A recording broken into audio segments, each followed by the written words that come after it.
सेबी का फरमान और इन्फ्लुएंसर्स पर लगाम आपके साथ माफ कीजिए, मैं हूं विपिन भट्ट। आज गला मेरा थोड़ा नासाज है, लेकिन खबर आपके लिए कैसी लेकर आए हैं जहां आपके काम की और आपके फायदे की बातें, इनफैक्ट आपको नुकसान ना हो जाए इसका पूरा ख्याल है। तो सेबी का फरमान कुछ ऐसा आया जिसने इन्फ्लुएंसर्स पर लगाम लगा दी है। ये वक्त सोशल मीडिया का है। नॉलेज से लेकर ओपिनियन तक, एंटरटेनमेंट से लेकर इन्वेस्टमेंट तक, आपको जो कुछ भी देखना या जानना है वो बताने वाले सोशल मीडिया पर मौजूद हैं, जिन्हें हम इन्फ्लुएंसर्स कहते हैं। जब ऐसा ही कोई शख्स आपको फाइनेंस से जुड़ी हुई बातें बताता है तो वो इन्फ्लुएंसर हो जाता है।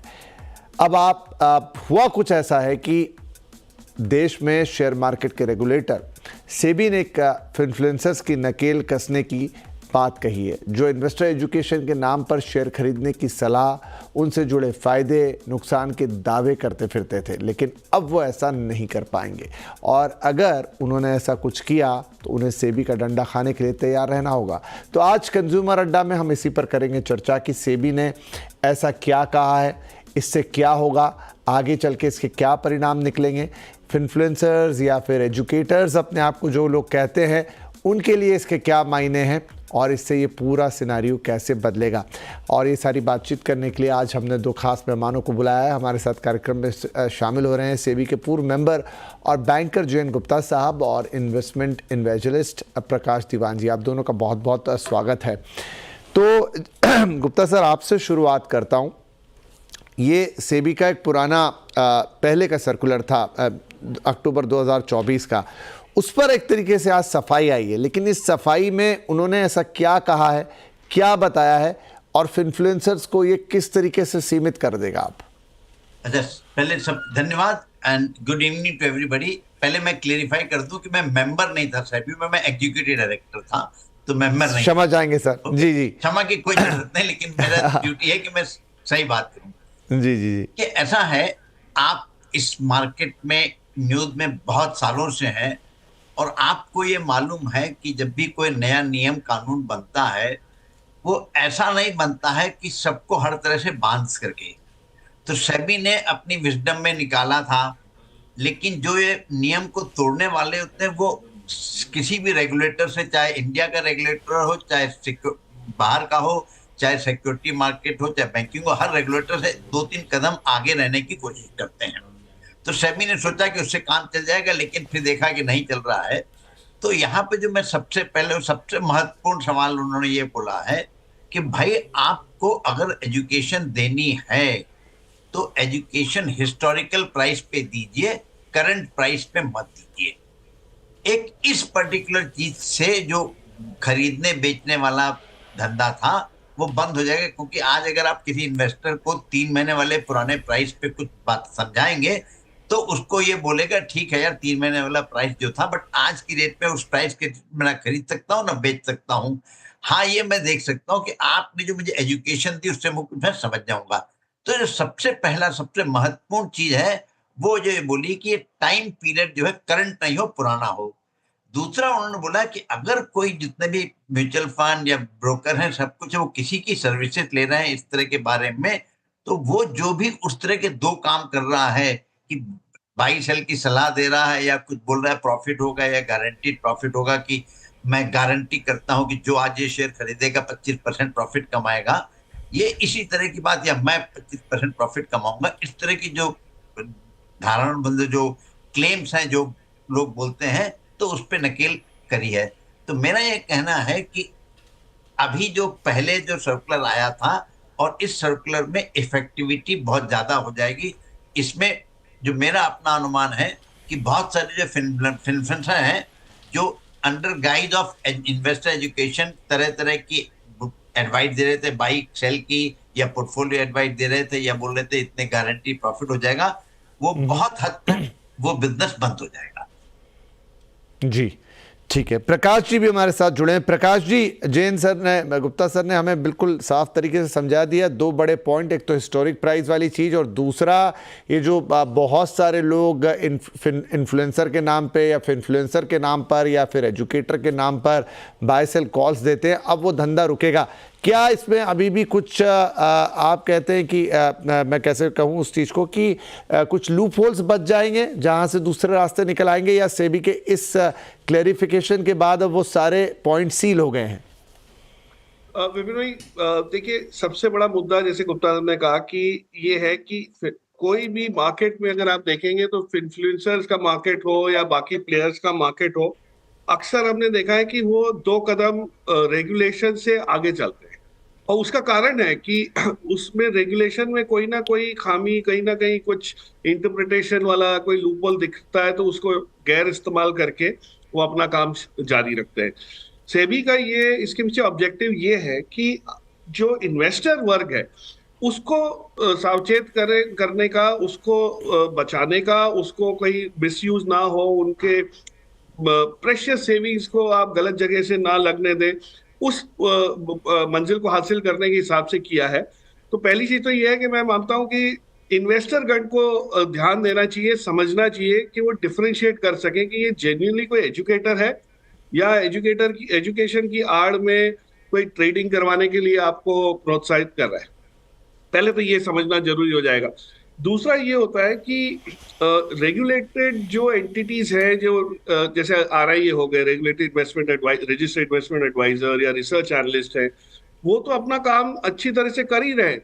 लेकिन ये जो अनरजिस्टर्ड कैटेगरी थी, जो फाइनेंशियल मार्केट में बहुत सारे इन्फ्लुएंसर सोशल मीडिया पे इतने सारे उभर रहे थे, वो बिना कोई एक्सपीरियंस के, नॉलेज के, कभी कभी लोगों को गुमराह करके अपनी सी फीस कमाने के मकसद से लुभावना वो दे के उसमें एजुकेशन की आड़ में इस टाइप के प्रोग्राम ऑफर करते रहते थे। ट्रेडिंग हो रही है, जैसे ट्रेडिंग में बोलते थे एजुकेटिव है, लेकिन लाइव ट्रेडिंग हो रही है।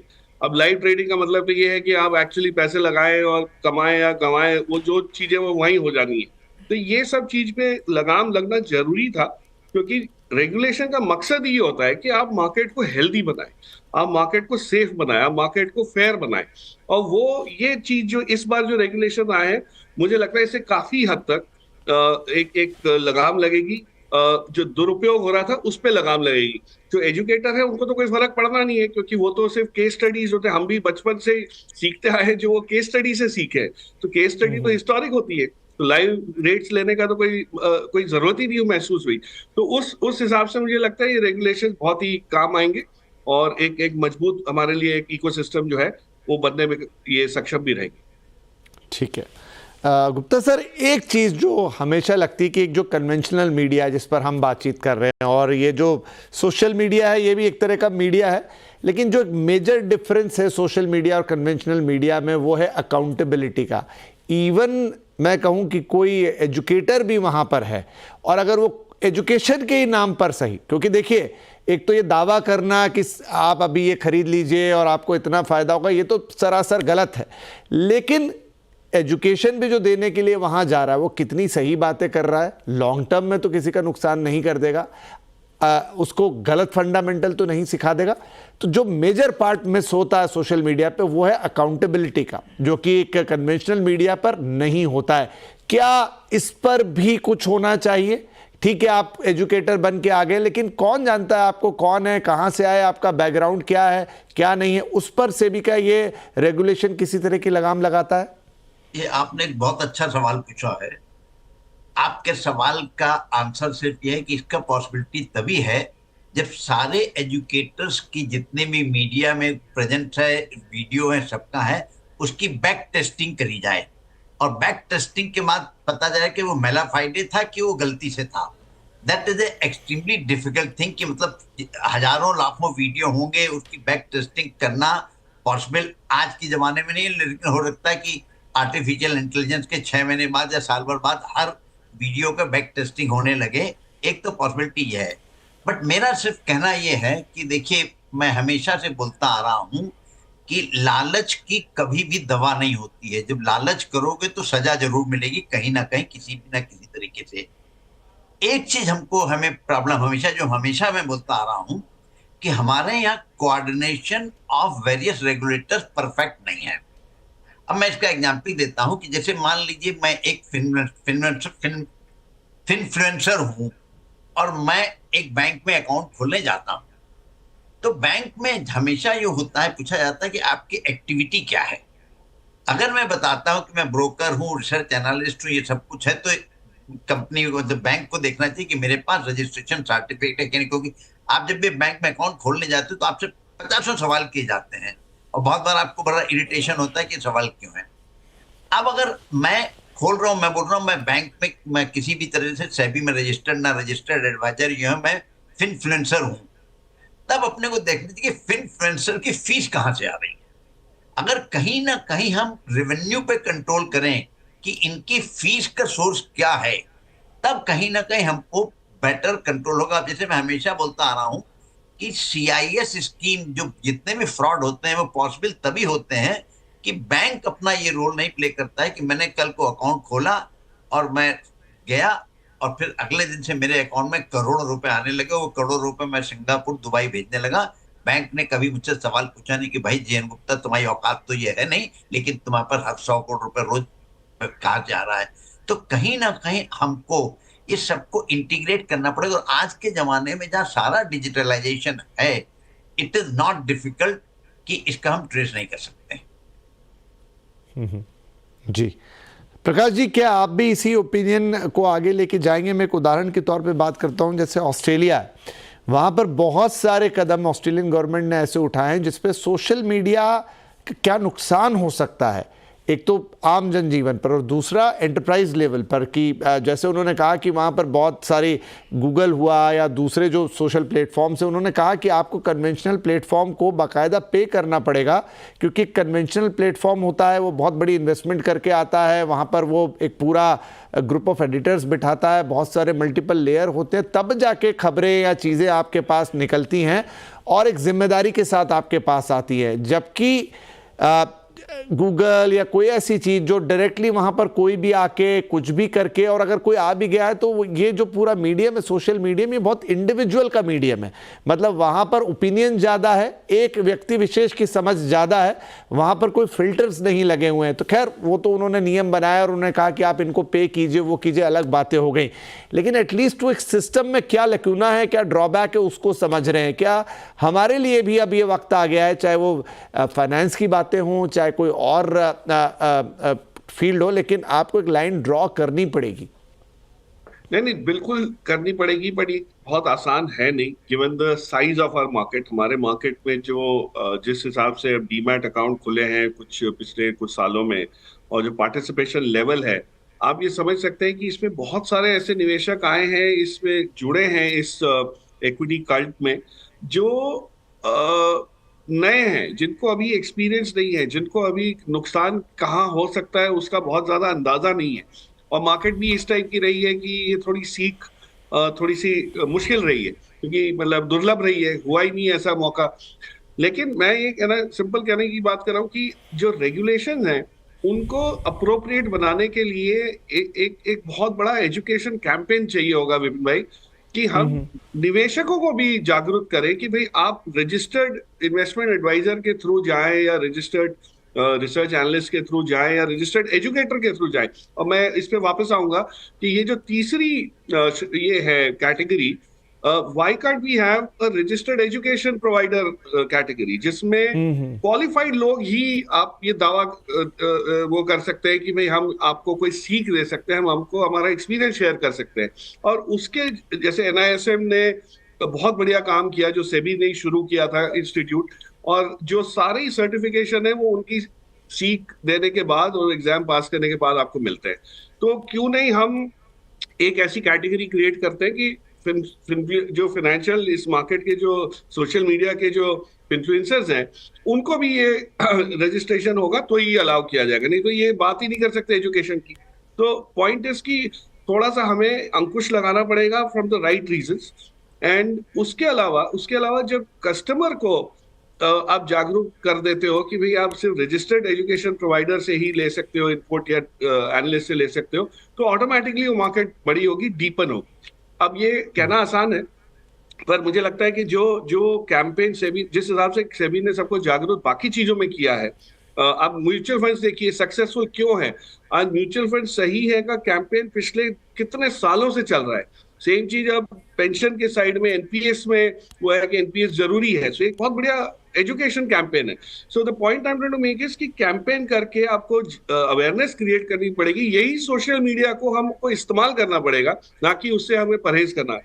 सो इट डिपेंड्स कि आप उसको कैसे इस्तेमाल करें। हाँ, लेकिन जो यहाँ पे प्रकाश भाई, जो गुप्ता सर ने बात कही ना, जी। लालच बुरी बला है। होता क्या है ना कि ज्यादातर लोगों को क्या चाहिए कि वो चीजों को होलिस्टिकली नहीं समझना चाहते, वो शेयर बाजार को नहीं समझना चाहते हैं। वो क्या कहते हैं, कोई 2 स्टॉक बता दीजिए, कुछ ये बता। आपको भी लाखों लोग मिलते होंगे, हमको तो मिलते ही मिलते हैं कि बस उन्हें और कुछ नहीं जानना है, अरे 2 स्टॉक दे दीजिए, कोई टिप दे दीजिए। और अगर सोशल मीडिया पे आके आदमी बात ही ऐसी करने लग जाए कि देखिए ये 2 स्टॉक है, इसमें मैं इतना पैसा लगा चुका हूं या लगाऊंगा, इतने से इतना हो गया, इस तरह, अब उसको कोई पूछने तो जा नहीं रहा है, वहां कोई अकाउंटेबिलिटी तो है नहीं, तो ये दिक्कत है। ना एब्सोल्युटली, दिक्कत वही मैं समझा रहा हूँ कि दिक्कत इसलिए है कि जो सोशल मीडिया के इतनी फास्ट ग्रोथ हुई है, उसमें आप ये देखिए कि बहुत सारे हैंडल्स ऐसे हैं ट्विटर पे और इंस्टाग्राम पे जिसमें पीछे आदमी कौन है ये पता ही नहीं है। बिल्कुल, कौन व्यक्ति ये चीज दे रहा है, वो कौन ऐसे कॉल्स चल रही हैं, ऐसे नाम फेसलेस वो हैंडल बना के कर लेते, कल को वहां कुछ गड़बड़ हुई तो दूसरा नाम क्रिएट करके शुरू हो जाएंगे। सो इस वजह से फाइनली तो आपको कस्टमर को सक्षम करना है कि भाई आप ऐसी चीजों में फंसे नहीं। लालच, आई अग्री, लालच बुरी बला है, लेकिन लालच पे कैसे लगाम दें ये भी साथ साथ सीखना पड़ेगा। बिल्कुल सही कह रहे हैं आप। एक कस्टमर एजुकेशन बहुत जरूरी है और उसमें आपको हमको ही मिलकर रोल प्ले करना होगा ताकि लोग जागरूक बने और ऐसी चीजों से बचें कि भाई आप इस तरीके का। आई थिंक मुझे याद पड़ता है कि सेबी ने नहीं, माफ कीजिए, शायद एनएससी ने भी कुछ इस तरह का कार्यक्रम कस्टमर इन्वेस्टर एजुकेशन का चलाया था और उसमें भी वो इसी तरह की बातें करते थे। तब सोशल मीडिया का इतना इन्फ्लुएंस नहीं था, लेकिन बातें वैसी थी कि टिप्स पे ना जाएं, थोड़ा अपना ज्ञान लगाएं, एकदम कोई आके आपको टिप दे दे तो उस पर काम ना करें। अब चूंकि ये सोशल मीडिया और फ़ोन पे अवेलेबल है, इसको यहाँ और जागरूकता लाने की कोशिश करनी होगी। राइट, एक छोटा ब्रेक ले लेते हैं। ब्रेक के बाद सेबी ने अब ये बातें तो कह दी हैं, अपने नियमों को और क्लेरिफाई कर दिया है, लेकिन अगर कोई एक करता हुआ पाया गया तो उस पर क्या होगा, किस तरह की सज़ा का प्रावधान है। और जैसा एक सवाल ये भी उठा कि सोशल मीडिया तो एक बहुत ही ओपन एंडेड सा सोर्स है, उस पर कोई भी आके रजिस्टर कर सकता है, किसी नाम से कुछ भी बेच सकता है। जैसे प्रकाश जी ने कहा फेसलेस हो जाता है, वहाँ कोई फेस ही नहीं दिख रहा, आपको सिर्फ या तो आवाज़ सुनाई पड़ रही है या कोई ग्राफिकल रिप्रेजेंटेशन आप देख रहे हैं। कैसे आप पता लगाएंगे किसका क्या ओर छोर है। छोटा सा ब्रेक के बाद ये 1-2 अहम सवाल कि आखिर इस पर रोक लगानी है, इस मायाजाल से बाहर निकालना है लोगों को या बचाना है, तो करना क्या होगा। एक छोटा ब्रेक, बातचीत जारी रहेगी।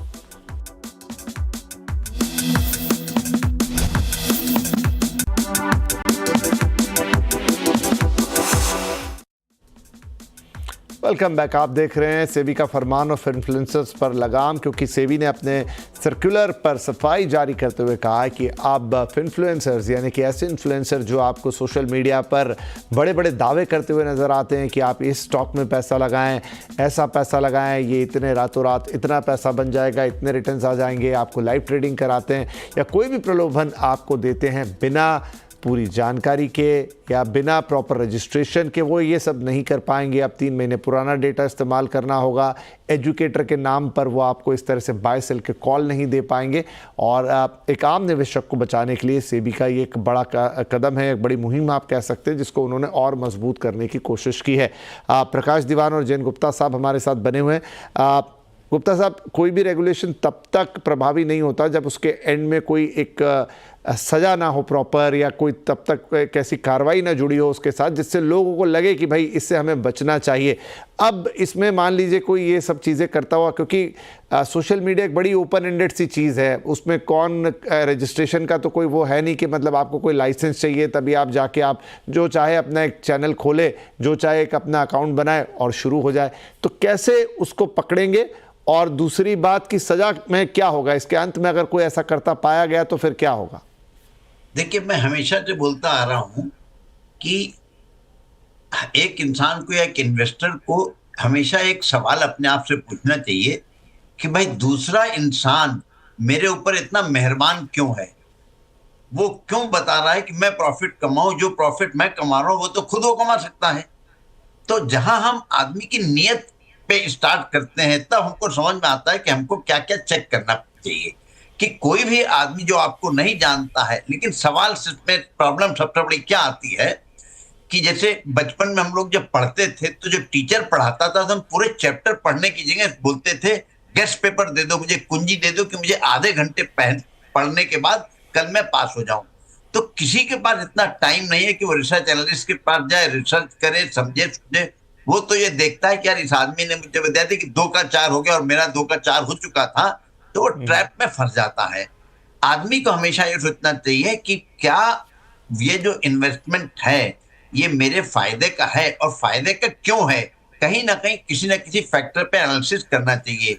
अब जैसे आपने बताया कि इन्फ्लुएंसर जो है वो इतना बड़ा सोशल मीडिया है, किसी को नहीं है। आप तो भी बोल रहे हैं कि वो फेसलेस है, यहाँ पे फेसलेस नहीं है, मिसलीडिंग फेस है कि आप कभी देखोगे तो बहुत सारे वीडियो आपको प्रकाश दीवान की फोटो लगी हुई आएगी, आवाज जयंत गुप्ता की आएगी कि वो प्रकाश दीवान की फोटो लगा के जयंत गुप्ता कुछ भी बेच खरीद रहे हैं। तो सवाल यहाँ पे है कि इस चीज को कैसे रोकेंगे कि भाई आदमी जो है वो झटके में देखता है कि यार प्रकाश दीवान की फोटो है, अब बोल पीछे कौन रहा है मालूम नहीं है, और फिर कल को वो बोलेगा कि प्रकाश दीवान ने मुझे घाटा करा दिया। अब प्रकाश दीवान को खुद को नहीं मालूम कि वीडियो कहाँ है। तो सवाल इस तरह का है कि हम जब चीटिंग करते हैं तो हमारे पास इतने तरीके होते हैं चीटिंग करने के कि कोई कंट्रोल नहीं कर सकता है। कंट्रोल उसी को करना पड़ेगा जो चीट हो रहा है। मुझे अपने आप को सारी कोशिश करनी चाहिए कि मैं चीट ना हूं। मैं इसका एक सिंपल सा एग्जांपल देता हूं कि आप एक वेजिटेबल मार्केट जाइए और अब वहां देखिए कि लोग एक एक भिंडी या टमाटर छू छू के गोल गोल घुमा के देखते हैं कि सही है कि नहीं है, बट इन्वेस्टमेंट करते टाइम पे कुछ नहीं। हम देखते हैं कि जयंत गुप्ता के ने बोला कि ये चीज खरीद लो 4 गुना हो जाएगी, मेरी 5 गुना हो चुकी है, तो आप उस ट्रैप में फंस जाते हो। और ये चीज जब तक रोकेंगे नहीं, और किसी ना किसी तरह का हमको होलिस्टिक सिस्टम लगाना पड़ेगा कि अगर हम उनका रेवेन्यू सोर्स बंद कर दें तो प्रॉब्लम खत्म हो जाएगी, बट हम रेवेन्यू सोर्स को नहीं बंद कर पा रहे हैं। जी, सही बात है। प्रकाश जी, आपकी नज़र में क्या इसका सॉल्यूशन हो सकता है? आगे क्या और कड़े कदम उठाने चाहिए? क्या इस तरह की चीज़ों को बिल्कुल बार कर देना चाहिए क्योंकि आपके पास कोई और छोर नहीं उसको पकड़ने का? आगे तो एआई और एडवांस हो रहा है। अभी तो जैसे सर एक बात बता रहे थे तो कल को कोई आप ही का अवतार उतार दे, आवाज़ भी आपकी, सब कुछ आपका, तो वो भी कोई नहीं समझ पाएगा। देखिए, इसको कड़े आपको कानून बनाने से साथ साथ ना भाई, जो कानून को फॉलो करवाना है, जो इंसेंटिवाइज हमको लोगों को, उपभोक्ता को करना है, जिस दिशा में धकेलना है, उसको आसान बनाना है। और मैं आपको ये चीज बताता हूँ ये कैसे होती है। जैसे टेलीविजन पे यूएस के मार्केट में जब भी कोई हमारी जो सिस्टर चैनल CNBC के उसमें भी आप देखेंगे तो जब भी कोई गेस्ट आते हैं तो उनका साथ में एक स्ट्रीट क्रेड करके, स्ट्रीट क्रेडेंशियल्स का एक वो हुलिया बयान होता है कि भाई इन्होंने क्या काम किया है, कहाँ काम किया है, कौन सी कंपनी, कितने साल का एक्सपीरियंस है, किस चीज में माहिरत है। सो ये चीज हम जब टीवी पे बताते हैं तो आप सामने वाले को ही पता है कि इनको सुन के हमको करना क्या है। सोशल मीडिया में ये होता है कि आप बिना देखे बिना समझे किसी ने कोई स्क्रीनशॉट डाल दिया अपने ट्रेड्स का, रिटर्न कोई भी तरह से कैलकुलेट करके बता दिए, लुभावने उसमें ढंग से, आप उसमें बह गए उस भावना में। अगर हम जो रजिस्टर्ड इन्वेस्टमेंट एडवाइजर वाली श्रेणी जो है, वो जो सेगमेंट है, उसको अगर हम बड़ा बनाते हैं और एक्सेसिबल बनाते हैं, आज आप ये देखिए number of registered investment adviser बहुत कम है, तो आदमी जब चाहे भी सही जगह से इनपुट लेने का तो कहाँ जाएंगे। वो वाली जो सेगमेंट है उसको प्रोत्साहन ज्यादा देना है, उसको बड़ा करना है। ऑटोमेटिकली अगर सही रास्ता मिल रहा है आपको तो आप गलत रास्ते की तरफ नहीं जाएंगे। तो ये थोड़ा सा बैलेंसिंग एक्ट है, बट मुझे लगता है ये बहुत बढ़िया कदम उठाया गया है। अब ये शुरुआत है, इसको धीरे धीरे जैसे नकेल कसी जाएगी, कुछ केस स्टडीज होंगी कि भाई सो एंड सो को, और सेबी ने बहुत अच्छी तरह कई गलत जहां पे इस्तेमाल हो रहा था रेगुलेशंस का या मिस इंटरप्रिटेशन हो रहा था, उस पर लगाम डाली है। उसको समझ के दूसरों को भी समझ आ रही है कि हमको अपने आप को कैसे इन सही रेगुलेशंस के राइट साइड पे रहना है। सो ये जो अवेयरनेस का पार्ट है, ये बहुत बढ़िया हो सकता है आपके लिए। सबसे बड़ा टूल मुझे लगता है कि उपभोक्ता को अवेयरनेस ही। एब्सोल्युटली नहीं, आप सही कह रहे हैं, क्योंकि जहां भी डिजिटल चीज़ें, चाहे डिजिटल फ्रॉड्स की इन दिनों हम बात करें, वहां भी एक ही बात निकल कर आती है कि आप कितना अवेयर हैं। जो अभी जयंत गुप्ता साहब भी कह रहे थे कि उस तरफ जो हो रहा है, आप खुद को कैसे बचाएंगे। जब आप भिंडी टमाटर इतने ध्यान से खरीदते हैं तो फिर फाइनेंशियल बड़े बड़े इन्वेस्टमेंट की बात आती है तो क्यों ना उस बात का ध्यान रखेंगे। हम भी अपने दर्शकों से यही कहेंगे कि सेबी आपको सिक्योर करने के लिए, भारत का जो शेयर मार्केट का रेगुलेटर है वो हर तरह के कदम उठा रहा है, ये कदम भी उसी दिशा में है। लेकिन दूसरी तरफ आप जो आपका गाड़ी कमाई का पैसा है उसको बिना सोचे समझे सोशल मीडिया पे जाके, बिना आप जान रहे हैं कि उस तरफ कौन है जो आपको बता रहा है, सिर्फ वो कुछ लुभावनी चीज़ें आपको दिखा रहा है, मत जाइए। आपके पास ऐसे प्लेटफॉर्म्स हैं, चाहे CNBC आवाज़ जैसा है, चाहे अन्य ऐसे चैनल हैं जो कई सालों से चल रहे हैं, एक सेंस ऑफ रिस्पॉन्सिबिलिटी के साथ आपके पास आते हैं। एक बड़े बड़े जो यहाँ पर आपके पास एक्सपर्ट्स हैं उनको लेकर आते हैं जो सालों से आपको सही सलाह दे रहे हैं। उनके अपने सोशल मीडिया प्लेटफॉर्म्स हैं, CNBC आवाज़ जैसे अन्य चैनलों के या हमारे जो एक्सपर्ट्स हैं उनके, वहाँ जाइए ना, वो तो ट्रस्टवर्दी हैं, वहाँ आप कर सकते हैं। लेकिन बिल्कुल अनजानी जगह पे जाके ये सब चीज़ें मत कीजिए। चलिए, मेरा क्योंकि समय समाप्त हो गया, माफ़ी चाहूँगा। बस इसी के साथ कि आपको इन चीज़ों का ध्यान रखना है, खुद ही आप अपना सेल्फ रेगुलेशन करेंगे तो इन चीज़ों से बच जाएंगे, बाकी के रेगुलेशन से भी कर ही रहा है। बहुत बहुत धन्यवाद, नमस्कार।